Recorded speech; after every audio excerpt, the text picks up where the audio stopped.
পূজা, পূজা, আরে যায় কোথায় এই মহিলা? দেখ আবার কোথাও আমার নামে বদনাম করতে বসেছে। তুই বেঁচে বেঁচে একটা বউ এনেছিস, শাশুড়ির বদনাম ছাড়া তোর বউ আর কি করতে পারে? শুনুন, আমি এসেছিলাম বলে না সুন্দর করে ভাতের থালাটা আপনার মুখের সামনে চলে আসছে, না হলে সারাদিন এইভাবে বই পড়লে কেউ আর খেতে দিত না। আরে বন্ধ করবা তোমাদের এই কলতলার ঝগড়া।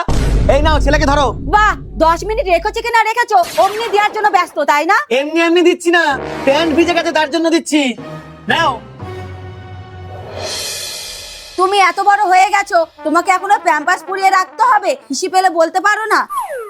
কই, প্যান্ট তো শুকনোই আছে।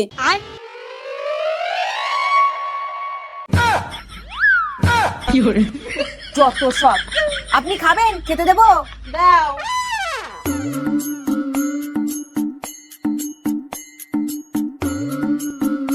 এই নিন। এ কি, আমি এত ভাত খাই? আরে এটা আমার পেট জ্বালা না, যাও কমিয়ে নিয়ে আসো।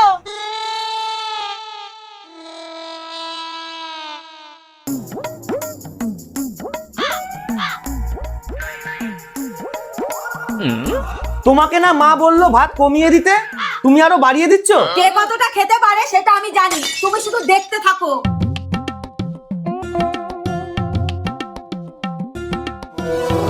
এই যে, এতদিন ধরে খেতে দাও, এখনো বলে দিতে হয়? দেখো তো এইবার একদম ঠিকঠাক ভাত দিয়েছো। কি